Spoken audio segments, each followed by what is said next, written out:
Ustadz mau nanya nih, apa kiat-kiat biar kita apa ya suka gitu dengan membaca Al-Quran? Ya, alhamdulillah saya ngedengar pertanyaan Bang Maul lagi itu udah seneng ya.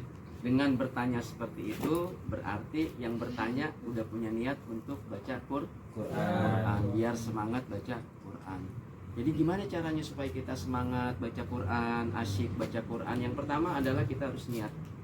Ya, kita harus niat untuk membaca Al-Quran. Jadi dengan adanya pertanyaannya itu udah menunjukkan kita punya niat. Yang kedua, kita harus meyakini bahwa Quran ini adalah pedoman hidup kita, bahwa Quran ini adalah warisan dari Nabi kita, bahwa Quran ini adalah sumber hukum Islam, bahwa Quran ini adalah pegangan hidup kita supaya kita selamat di dunia dan di akhirat. Dengan kita meyakini Al-Quran sebagai pedoman hidup kita, sebagai pegangan hidup kita, maka itu akan menambah semangat kita untuk membaca dan mempelajari Al-Quran. Terus gimana caranya supaya bacanya biar asyik, lancar, kayak ya sering-sering baca Quran. Kalau yang tadinya kita misalnya baca Quran seminggu sekali kalau di pengajian, maka kita punya target. Habis subuh kita baca Quran. Di tempat kerja kalau siang gak ada kerjaan, ba'da zuhur kita baca selembar, 2 lembar. Yaitu akan menambah, makin sering kita membaca Quran, makin sering kita berinteraksi dengan Quran, maka dengan sendirinya keasyikan, kelancaran baca Quran itu akan muncul dengan sendirinya. Bahkan barang siapa yang suka membaca Quran, Nabi pernah bersabda, kama qala Nabi sallallahu alaihi wasallam, iqra'ul Quran, bacalah oleh kalian Quran, fa innahu ya'ti yaumal qiyamah safiyan li ashabi, karena Al-Quran nanti di hari kiamat akan datang sebagai penolong, sebagai pemberi syafaat li ashabi. Ini baginda Nabi menyebut orang-orang yang baca Quran disebut sahabatnya Quran. Jadi orang-orang yang rajin membaca Quran disebut sahabatnya Quran. Saya pernah di penjara, ya, saya pernah di penjara. Saya nggak pernah ketemu teman-teman saya yang di luar penjara, tapi dengan adanya di penjara saya bisa bersahabat dengan Quran. Setiap hari saya baca Quran. Yang tadinya di luar mungkin 2 bulan sekali baru hatam, di sana sebulan bisa 2 kali hatam Quran, karena nggak ada kerjaan di penjara. Akhirnya kita baca Quran dan hati lebih tenang. Jadi kalau kita baca Quran, otomatis itu akan lebih tenang karena hati kita yakin, oh ini Quran, ini adalah kalam ilahi, ini adalah firman Allah Ta'ala. Dengan kita membaca Al-Quran berarti kita dekat sama Allah. Kita baca firman-firmannya, kita baca artinya sebagai pengobat hati, ya.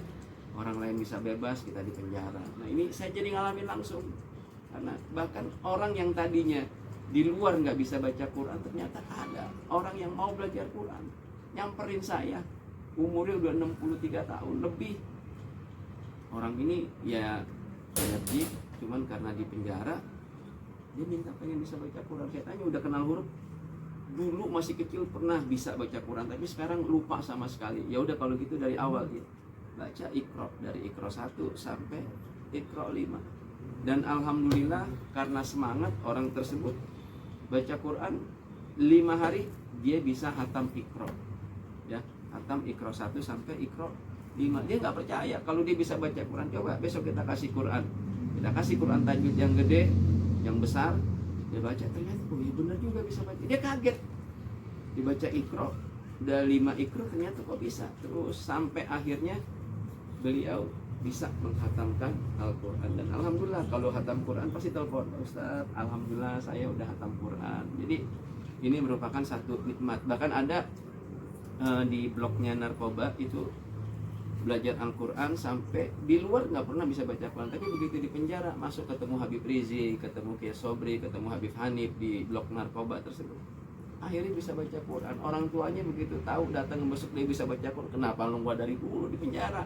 Alhamdulillah. Jadi ini kisah-kisah pengalaman hidup. Terus supaya kita baca Qurannya lebih bagus, ya, sering baca Quran, pasti akan lebih bisa lancar membaca Al-Quran. Dan kemudian yang nggak kalah pentingnya adalah kita rajin menyimak bacaan Al-Quran. Sekarang kan zaman canggih nih, di handphone kita bisa download, kita bisa di file-file Haji Muammar ya kan, Haji Muhammad dong, ya banyak kori-kori yang ternama ya, Syekh Abdul Basit dan seterusnya.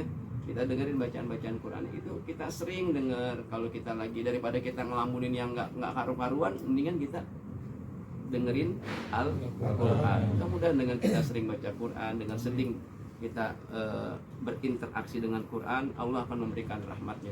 Bahkan baginda Nabi memberikan satu jaminan, man qara'a harfan min kitabillah, barang siapa yang membaca satu huruf dari kitab Allah, apa itu Al-Quran, falahu hasanah, maka baginya ada satu kebaikan, wal hasanatu bi asri amsalihah, dan satu kebaikan itu dibalas dengan 10 kali lipat kebaikan.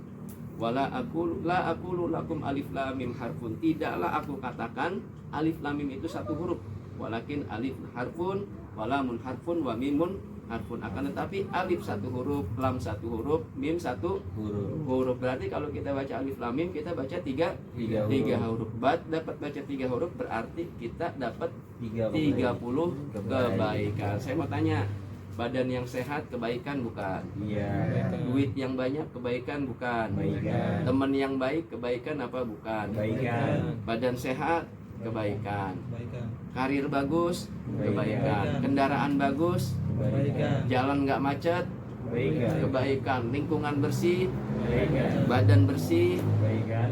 itu baru berapa kebaikan? Baru 7 kebaikan. Ini 3 huruf dapat 30 Kebaikan. kebaikan. Itu kita bisa bayangin berapa kebaikan yang kita, kalau kita baca satu lembar, kalau kita baca satu surat, kalau kita baca satu juz, kalau kita baca hatamkan Al-Quran, kita mengundang beraneka ragam kebaikan. Tapi ada satu yang menarik, baginda Rasul menyebutkan, mencontohkan Al-Quran yang dibaca itu ayatnya ayat alif lam mim, bukan ayat qul huwallahu ahad contoh, atau bukan ayat alhamdulillahirabbil alamin. Tapi yang dijadikan contoh oleh baginda Nabi adalah ayat alif lam mim. Apa hikmahnya? Ternyata alif lam mim ini adalah satu ayat yang artinya nggak ada yang tahu. Allah nggak kasih tahu artinya apa itu arti alif lam mim.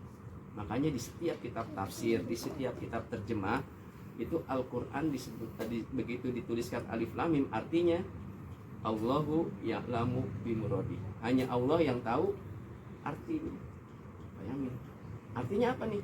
Artinya kalau kita baca Al-Quran, kita nggak tahu artinya, kita dapat 10 kebaikan dari setiap huruf yang kita baca.